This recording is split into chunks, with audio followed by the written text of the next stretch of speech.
Masechet Gittin Daf Ayin Chet. We're talking about different ways that a husband delivers the get to his wife. Straightforward would be he just takes it in his hand and puts it in her hands. But what if it's not a straightforward way? He's transferring it to her domain in one way or another. So the Mishnah mentioned, Afilu hu ima bamita. He throws the get to his wife in his own house. This is a problem. Even if he throws it onto her bed, still you might think that her bed, that's her domain, but no, it's not. If she doesn't own it. Amar Rava lo shenu ela b'mitah shelo, ava b'mitah shela megoreshet. So Rava clarifies about who owns the bed. That when we say the get is no good, that's when he owns the bed. This is his house. He bought the bed. And therefore, he's just throwing it onto some furniture that's his own. Even though she happens to sleep in that bed, it doesn't make it hers. However, if she owns the bed, then that is a good get, right? She brought into the marriage a bed. That is her property. She bought it with her own money. Then it's her bed, and then even though the bed is in his house, nevertheless it's her property, and her property can acquire it. Tanyana mehachid. Rabbi Eliezer omer b'mitah shelo ena megoreshet b'mitah shela megoreshet. The statement of Rava is confirmed in the Braita, in the opinion of Rabbi Eliezer, that if it's his bed, that they are not divorced, but if it's her bed, they are divorced. Now we ask, b'mitah shela megoreshet kelav shel lokeach b'shut mocher hu shmat mina kelav shel lokeach b'shut mocher kana lokeach. So now, even if it's her bed, does that really work? This is a case of the vessels of a buyer that are in the property of a seller. And this is a general question that's debated elsewhere. For example, let's say I sell books out of my house. And someone drives into my driveway, and now their car is in my driveway, and now I'm the seller, I'm selling the person books. Now, a sale does not go through, not even if you pay, you have to do a transaction, a physical act. So I have to hand it over to that person. Person has to do something. A person's vessels can acquire for them. So now let's say they pull into my car, into my driveway. This car is on my property. I take a box of books and I place it into the trunk of his car. So does he acquire it thereby? You might say yes, because the car is his, and so his car can acquire it on his behalf. On the other hand, at this moment in time, his car is in my driveway on my land.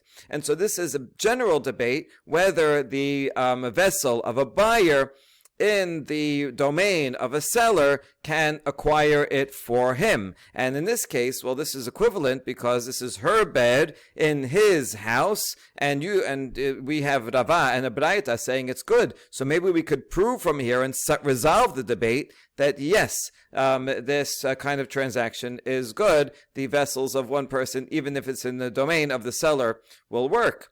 But this is a problem because this is a general dilemma we have, and no one ever brought this as a proof. So we say la sericha de gavoa asara. This is not necessarily a proof from here, because maybe the bed is 10 tefachim high. And anything that's 10 tefachim high becomes its own domain, such that, if it was not instead of a low car, if it has a truck, and that's high up, so that becomes its own domain. And so to the bed, since it's high up, it's its own domain. And there, everyone would agree, even the person that says in general that a vessel of a buyer in the domain of a seller does not acquire for him, would agree that if it's above 10 tefachim, then that would be okay. Another typical case like this would be if I bring my own basket to the store, and the store owner places milk that I'm buying into my basket, right? So even though it's my basket, but it's still in the store, so who has acquired it? Nafkamina would be, if it suddenly spills and it's lost, so who is responsible for it? Because it's in my basket, is it mine? Or the basket is still in the store, I didn't take it out yet, and therefore still it belongs to the store owner. Okay, but everybody would agree that if it's above 10 tefachim, then that is its own domain, and so there's no proof from here. Wait a second, even though the bed itself is higher, but the legs of the bed are on the floor. So maybe the husband would say, hey, the legs of your bed are on my floor, and now it's resting on those legs. and so it's still in the domain of the seller, and therefore should not be good. And the answer to that is mekom kar'eh la kabdei nashe. No, nobody is particular about the space of the legs of the bed. That's very little space, and so husband's not going to say, "Oh, this is mine because it's in my domain." It's just a 1 inch by 1 inch space, and so that we do not consider that to be the domain of the husband. And therefore, as long as she owns the bed, it's a valid get. Now, the next case in the Mishnah is letocheka or letoch kalta megoreshet. If the husband puts the get into her lap or into her basket, that is valid. Amai kelav shel lokach b'reshut mocher hu. And so we ask, it's the same problem. Isn't this a case of the vessel of a buyer in the domain of a seller? Right? She has her basket there, but the basket is within his house. So how can she acquire? Right, we have never resolved that dilemma. So how can she acquire something in her basket if it's in the domain of the home of the husband? Amar Rabbi Yehuda Amar Shmuel Kegon Shaita Kalta Teluya Ba. So Shmuel says we're talking about a case where the basket is hanging from her body, right? She's it's over her shoulder. She's wearing it. She's holding it, and so that's why it's not just sitting there on the floor, it's just an extension of her own body. And similarly to be Oshaya,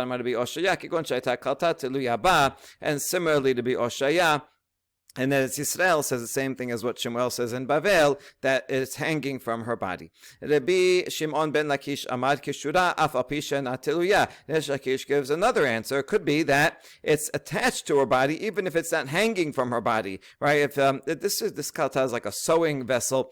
A sewing basket, so there might be thread in it, and she's in the middle of needling, and so she is holding or has a string attached to her and to the basket. Even if the basket is on the floor, it's attached to her, so even if it's not hanging from her, that would also be considered an attachment, an extension of her own body.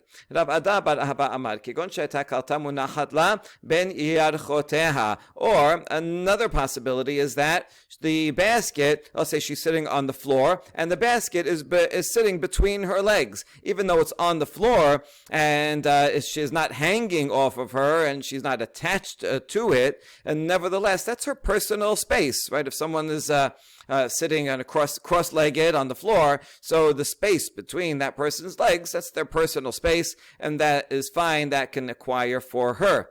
Rav Meshashia bar Rav Dimi amar kegon shaya ba'ala mocher kelatot. Or another possibility is, let's say the husband is a basket seller, and so in his front room, his courtyard is full of baskets, so he doesn't mind there being baskets around, and therefore when she puts her basket there, even if she's not connected to it, or it's not between her legs, it's just sitting there, the husband doesn't mind that the space of the basket is being taken up, because there's tons of baskets all around.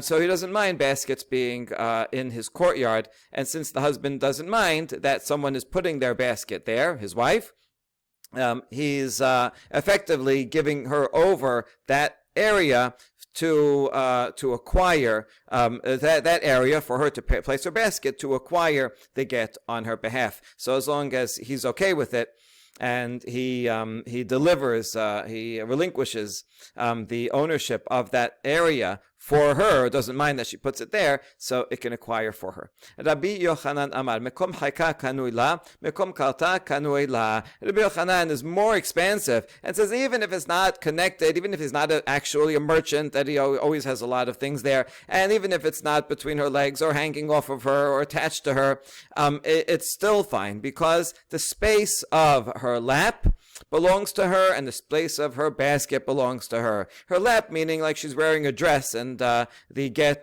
goes into a fold of her dress, right? Even if it's not on her actual body, but on some piece of clothing that's she's wearing, right? So that's her lap, and so too her basket, right? So these are her things, and therefore, right, everybody knows that's hers, and the husband is fine with that. Amar Rava, my Tamad Rabbi Yochanan, lefi she'en adam makpid lo al mekom chayka velo al mekom kalta. Rava explains to Rabbi Yochanan that a husband is not particular about the space of his wife's lap, Like if she's again, if she's wearing a dress and her legs are slightly apart and the dress is covering and it falls onto the dress, even if not onto her actual leg.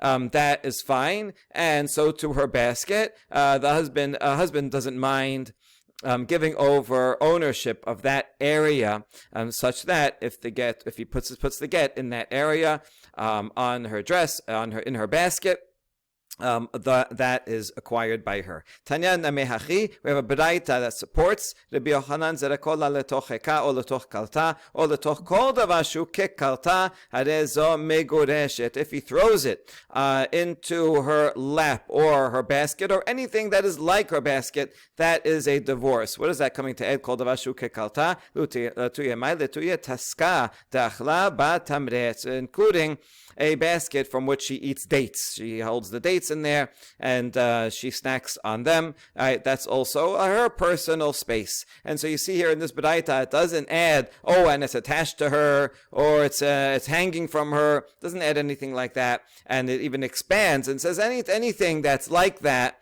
is hers because that is her personal space or personal vessel.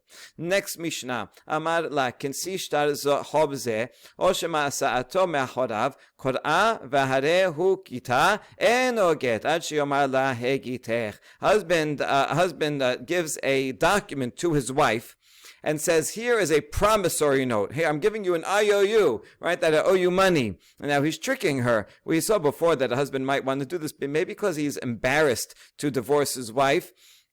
And so he doesn't want to give it to her like that. So he says, here's an IOU. And so she takes it. So you might say, well, this is a transfer, right? He puts it into her hand.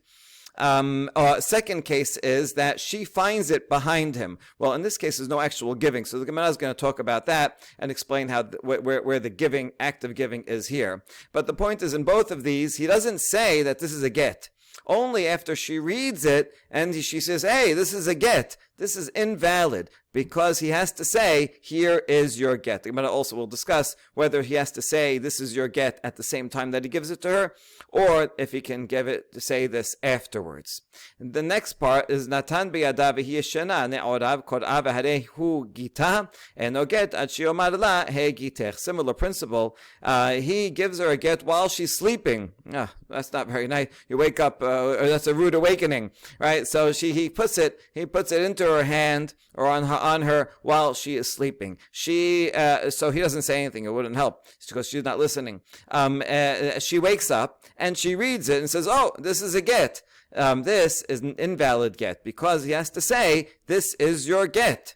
And that would have to be while she is awake. And again, we'll discuss whether he can say this afterwards or he has to give it to her again and say it at the same time. So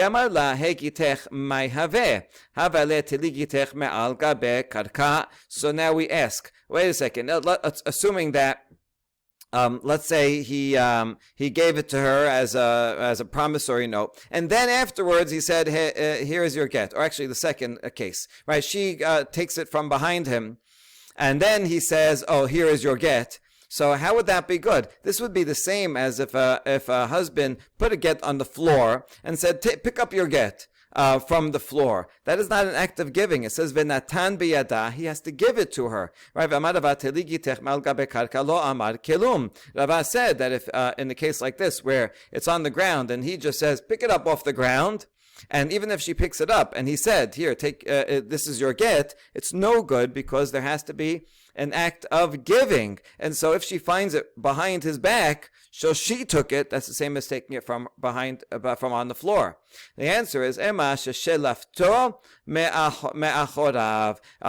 a case where she pulled it from behind him, meaning it was tucked into his belt, and she went and pulled it out of his belt. So it was not on the floor, it was on his person, and she took it from his person, and so that makes it better. But then we said, well, better, but not giving. Shelaftom name habaina v'natan biyada veleka is still a problem because he has to give it to her, and if he's just standing there or sitting there, and there happens to be a get sticking out of his back pocket, and she pulls it out, still she took it, he did not give it. So that's still not good enough. La siricha darak la harse ush lafte. So it must be a case where he bent over his waist towards her, and then she pulled it out. So he doesn't, in other words, the husband doesn't have to give it with his hand. He can also move his body in such a way. It's a strange way of giving something to someone, but it's still an act of pushing it towards her, as kind of saying, here, and sticking his backside or his waist out, and then that's an act of giving. She takes it from there, then that is good enough. So that's how we're explaining this phrase in the Mishnah that says mitza'ato me'acharav. She finds it behind him. You have to assume also that he is presenting it from behind himself. Good. Tanyan mehachi is a braita that's parallel to the Mishnah that in fact uses this word shelafto. Amar la can see shtad hovze or shelafto me'acharav. All right, this is the same as the Mishnah. If he says, here, take this promissory note, even though it's not a promissory note, or if she removed it from behind him, right? The Mishnah didn't say this verb, so by adding this verb, the point is that it's on his body, and he is making some gesture, some movement towards her, and then she takes it. Fine, that's an act of giving. But the problem is he didn't say anything. Then she reads it and realizes it's not a promissory note, it's a get. Or he didn't say anything. He just stuck his waist out, and then she took it from there, but she didn't know what it was. And then she reads it and then realizes it's a get. Invalid. He has to say, this is your get, to be. So according to the B, he can say it afterwards, right? He can present it to her, right? Give it to her, and then after it's in her hands, he can say, "Hegitech, that is your get." That's fine. That's sufficient. Rabbi Shimon ben Elazar omer, "Leolam eno get ad sheyitilenu hemenu v'yachzor v'yitenen ala v'yomar la hegitech." Rabbi Shimon ben Elazar says it's no good if he says, "Here it is. I'm giving it to you as I'm giving you a promissory note." It's not a promissory note. So he can't just say, "Oh, no, it's a get." He has to take it back from her, give it to her again, and say, at the time he's giving it to her, "Here is your get." So it does have to be simultaneous. This is a repetition, but in the sleeping case, same machloket. He gives it to her while she's sleeping.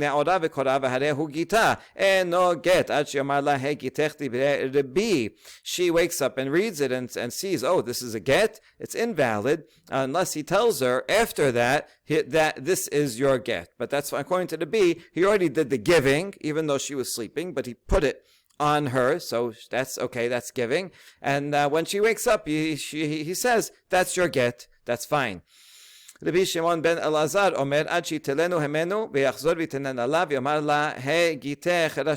Rabbi Shimon ben Elazar again says that this is he would have to take it back, give it to her again when she's awake, and at the same time say, "Here is your get." Usericha. Now, why does the Braita have to give me both of these cases? Both when she is awake and the case when she is sleeping. He because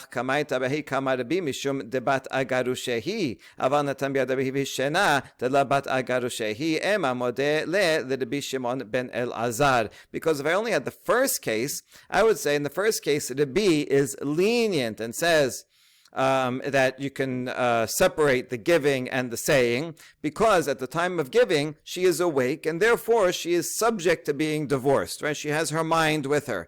So even though when she took it, she didn't know it was a get, but she is subject to being divorced. So there you could be lenient and say "Hey gitech" afterwards. But if she's sleeping, where a sleeping person does not have mental capacity, she is not subject to being divorced at that time. So maybe the B would agree in the case of sleeping that he has to take it back and give it again and say "Hey gitech." So that's why I need the second case. And similarly, if I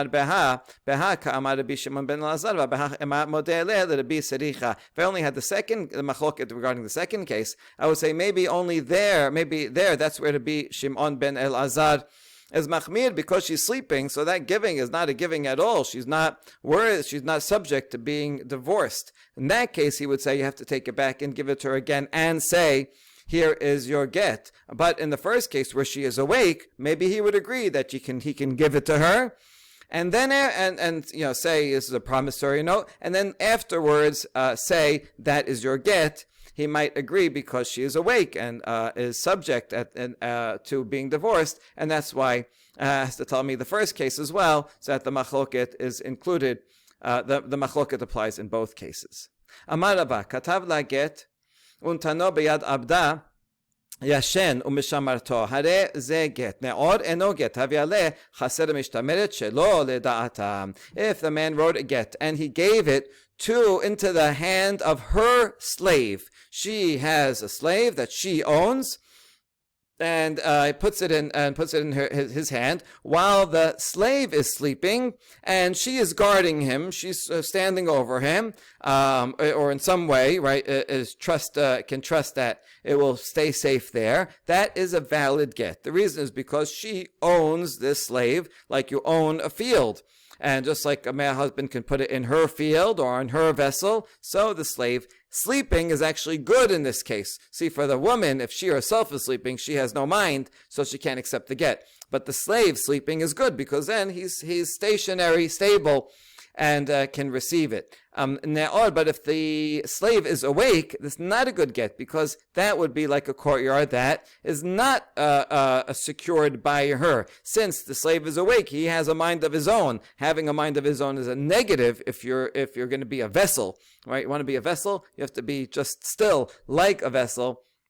And so since the slave has his own mind, it's not being guarded from her mind, but rather from his own, and whether he guards it or not, but it has to be guarded from her mind, and that would not be good if the slave is awake. And now we ask about the first case. Wait, if in fact the slave is sleeping and she is guarding it to make sure, right? So it's the same as putting it on a field, and she's making sure the field is secure. That would be good. But how could that be good? This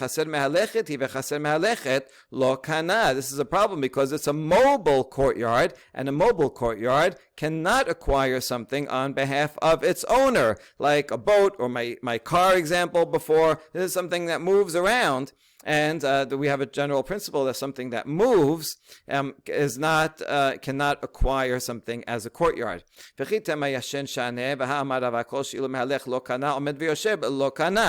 maybe you'll say, well, he's sleeping, so he's stationary now and really can't move.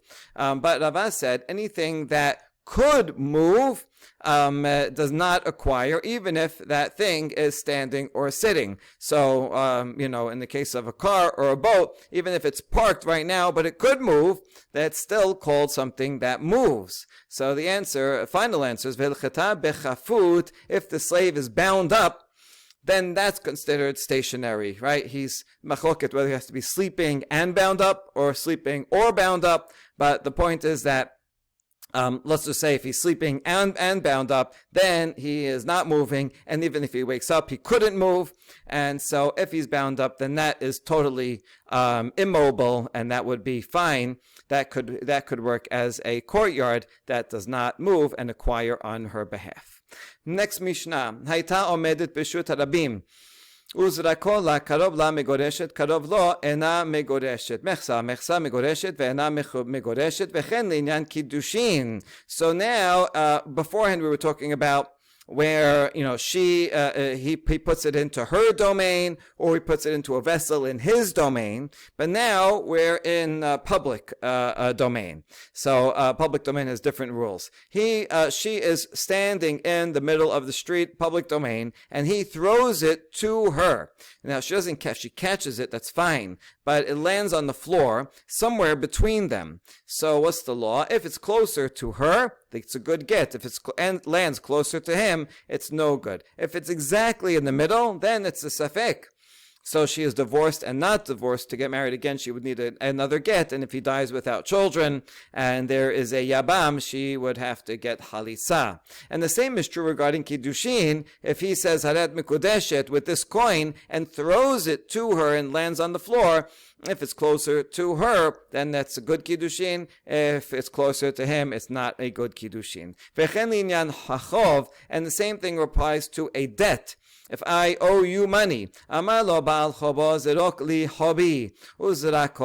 said, throw me the money that you owe me, and I throw it to you. If I throw it to you and it lands closer to you, then you, the malveh, have acquired it. If it lands closer to me, then I am liable to pay again. For example, let's say I throw it, and all of a sudden, a dog comes and takes that money that I threw. So if it landed closer to you, then I already fulfilled my debt and paid you, and now it's your problem. You go run after the dog. It's your loss.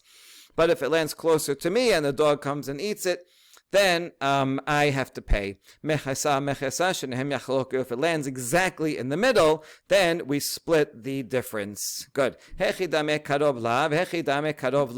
we want to say, what's the exact case of landing closer to me or closer to you? And so we'll see a few different options. Amarav arba amot shela zehu karov la. Arba amot shelo zehu karov lo. So a simple reading, which we're going to see is Rabbi Yochanan, sounds like however the distance is, right? However far it is, you just see which one is closer. But Rav is not accepting that. In order to acquire something, if it's a mile away, but it's closer to me, does that mean I acquired it because you're 3 miles away? I don't know how someone could throw that far, but right. But let's say they did, so they put it on an arrow. So that doesn't acquire something if it's so far away. So Rav says, listen, it's got to be within 4 amot. 4 amot is a person's personal space. So if you throw it into, if the husband throws it into her 4 amot, then that belongs to her. That's called karov la. If he throws it and he's not very good at throwing and it lands within his 4 amot, that is called closer to him and doesn't effectuate anything. Hechida mechsa mechsa will be a case where it's half and half.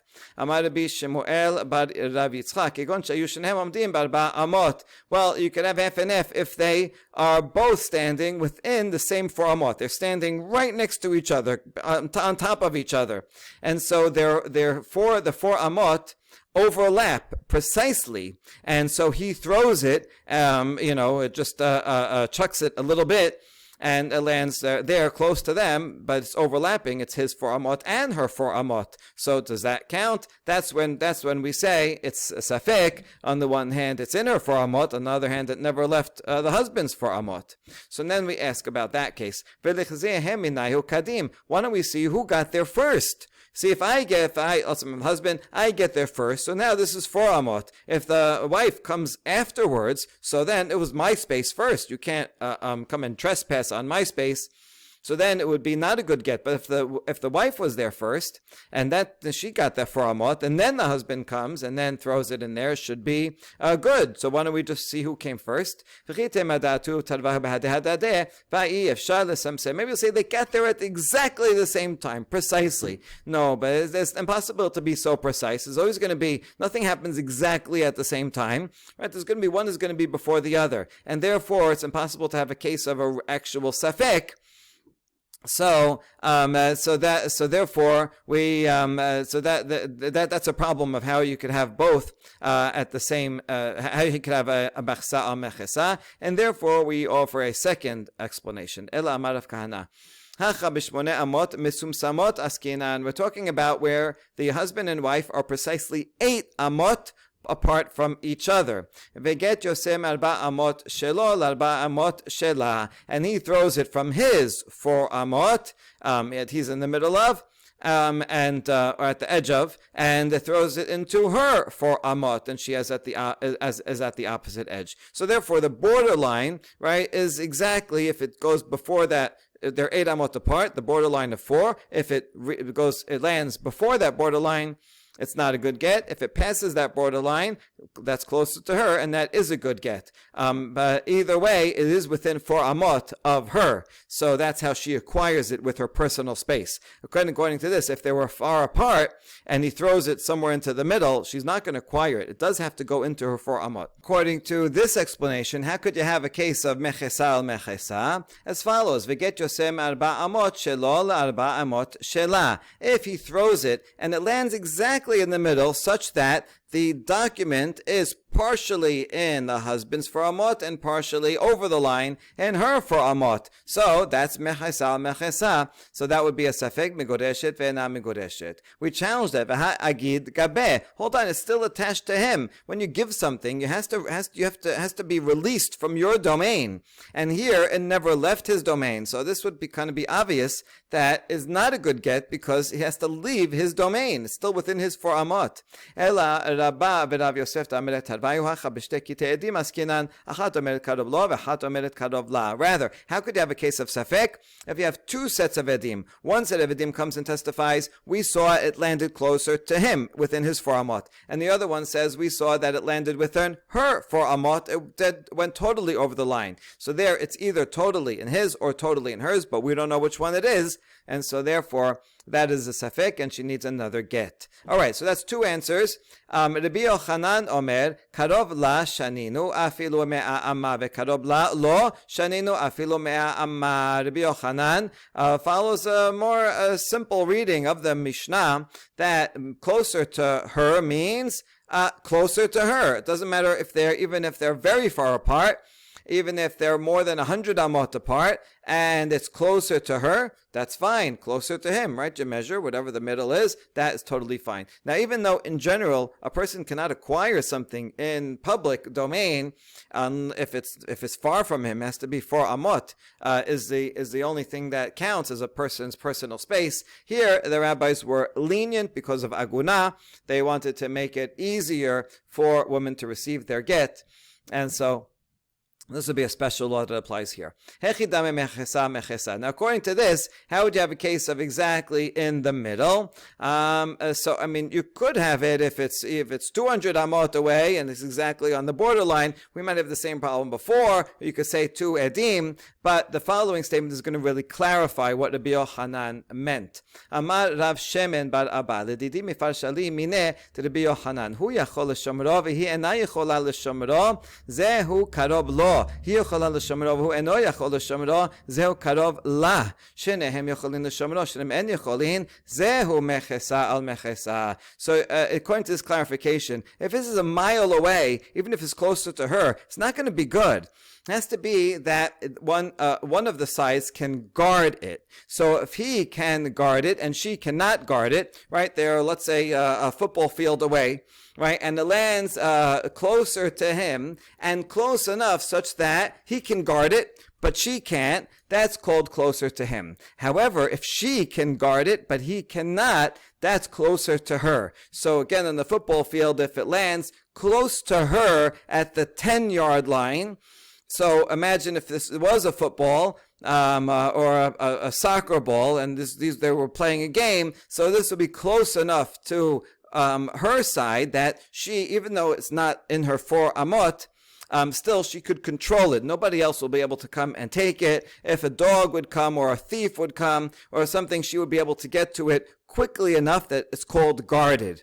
And so it has to be that close to her. It doesn't have to be 4 amot, but it has to be guarded, yes, by her, and he is far enough away that he cannot guard it. That's where it's a good get. If shenehem yecholin l'shomro, shenehem en yecholin, zeo mechasa al mechasa. If both of them are close enough that they could guard it, or it falls in the 50-yard line and they're both so far that neither of them could guard it, should a dog come and try to take it, that is called half and half, and that is where she would need another get or halisa. Amaru harabanan kamed Rabbi Yochanan mishmed Rabbi Yonatan achi amar yadin havdin bablae leparushe ki hay ta'ama. The rabbis repeated this very same explanation to Rabbi Yochanan in the name of Rabbi Yonatan. Rabbi Yonatan originally was from Bavel, and he made aliyah, and Rabbi Yochanan was impressed, and he says, wow, our colleagues in Bavel know how to give such a good explanation, right? That Baruch Shekiven,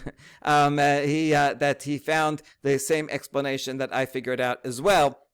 That was good confirmation. Tanyana mehachi, and there's a braita also that supports this. Rabbi Eliezer Omer, kol shu karov la milo, uba kelevun talo ena megoreshet, kol echi tintere vetezel, ela lav hachi kamar, kol shekarov la milo, ve'ilu ba keleb untalo, vehu yachol l'shomro, vehi ena yachola l'shomro, ena megoreshet. Braita says in the name of Rabbi Eli. The Braita quotes Rabbi Eliezer saying that anytime it's closer to her than to him, and a dog came and took it, the get is no good. We say, wait, the get is no good if the dog took it? Well, she has to sit there and guard it forever, right?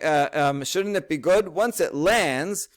And it's in such a place that's closer to her, so shouldn't it be good? And she's divorced, and who cares what happens to it later? A woman doesn't have to hold on. It's good to hold on to it for proof, but as long as it got to her, into her possession, so then who cares if a dog took it? So what does that matter, since it's good enough that it landed closer to her? Rather, this is how we have to understand the Braita as follows: as long as it's closer to her than to him, and it's close, also has to be close enough to her that should a dog come and try to come and get it, and he could guard it, but she cannot guard it, it's not good. Rather, in order to be a good get, it has to be closer to her, and it has to be such that she could guard it and shoo away a dog who was coming to take it, and he would not be able to. Only then would it be a valid get. Amar le Shemuel l'Rav Yehuda, shinena kedei shetashuach vetitelenu, ve'at la ta'abed u'ba'obada ad ematei gita liada. So even though we just saw this opinion that says, if it's far away, but she can guard it, it's still okay. So Shemuel still said to his student Rabbi Yehuda, who was called Shinena, because meaning someone with large teeth, or sharp one, right? Called a nickname. So he tells his student, Shinena, if it's when it says closer to her, that means so close that she could bend down and take it, right? Very close to her, right? So in other words, it should be more machmir than the opinions above, that it's 4 amot away or even much further away, and never perform an action and let her get remarried unless the divorce actually reaches her hand. In other words, don't rely on these leniencies and, well, he threw it, it was near her, it was somewhat near her. Make sure that it actually gets into her hands in practice, because we don't want to put ourselves into a doubt about, you see how confusing it is, exactly how far it is, how far he is, right? Make sure it's so close to her, she can just pick it up and make sure she picks it up and gets it into her hands. Mordechai told Rav Asher, in fact, there was a case just like this, where it was closer to her than it was to him, and then it got lost, so she wasn't able to take it into her hands, and then the husband died without children, and there was a yavam, and the rabbi said, listen, do chalitza, because we don't want to put ourselves into a difficult case of uncertainty.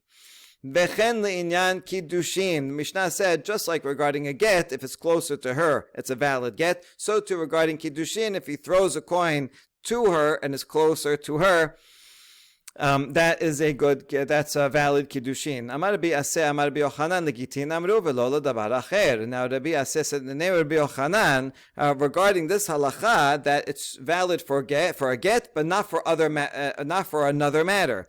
Well, that sounds like it's valid only for a get, and this law that if something's closer to her, she acquires it, or closer to a person, that person acquires it, is not true for other domains. We have a challenge from our Mishnah. So wait a second. It says in the Mishnah that this is true also for Kiddushin. Why are you saying it's only true for Gittin? And the answer is no, you're right. For Kiddushin also it's good, and that's an exception because the Torah says she will leave this one husband and get married to another husband. That's the case in Devarim, where she gets divorced from one guy, marries another guy, and she can never go back to the first guy. Anyways, because it says ve'hayase'ah, and then it says va'yeta in close proximity in that same pasuk, so we analogize one to the other that the laws of Gittin are parallel to the laws of Kiddushin. So that's why, yes, you're right. It's a truth only for the laws of Gittin and also the laws of Kiddushin that draw their source from this analogy. That's also good. Okay, fine. So Rabbi Yochanan would agree that for get and Gittin and Kiddushin this works. But now we still have another challenge from at the end of the Mishnah. Itibe mecheni anachov zerok li chobi uzrakolo karob lemaveh zacha haloveh karob laloveh haloveh hayab mechasa shnem yachloku. The Sefard Mishnah said it's also true regarding a debt. Right? If I owe you money and you say, throw me the money, and I throw it to you, if it's closer to you, then that's it. It's yours, and if a dog comes and eats it, too bad. If it's closer to me, I still have to pay half and half. We split. So it's not true that it's only for a get, also for giving money. So we say, no, this Mishnah was only true in a case where you, the lender, say, throw me the money and you will be absolved, right? Because a lender can always forgive the loan. And so this is basically saying, listen, you don't have to give it to me in my hand, or which would be the proper way to do it. You can just throw it to me and I'll accept that as payment and you won't have to pay anymore. So that's why I was talking about this case. But from the letter of the law, it doesn't work, right? The rabbis only made this special law for Gittin and then by analogy for Kiddushin. Wait a second. If that's the case where the lender says, I absolve you as long as you throw it, then isn't that obvious? What are you even teaching? We're talking about a case where the lender says, throw it to me and it should get to me like the way a get would get to me, right? I want to follow the same procedure such that if it's closer to me, it's good. If it's closer to you, it's not good. And right, for whatever, if it were a get and it would be a good get, that's how I want to receive this money. Okay, so we're talking about that. Still, that's obvious, right? If I make that condition, but I'm still just forgiving the loan. Now, the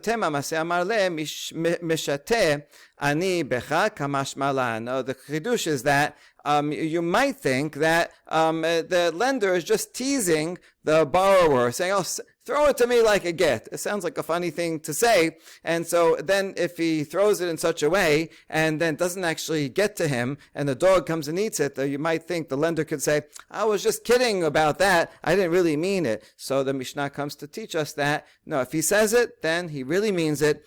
And as long as the husband threw it, the borrower threw it in such a way that if it were a get, it would be a valid get, then whatever happens to it after it, even if a dog comes and eats it, the lender, he already said he absolves the loan if that condition comes true, and he can't say, I was just kidding, that payment is a valid payment.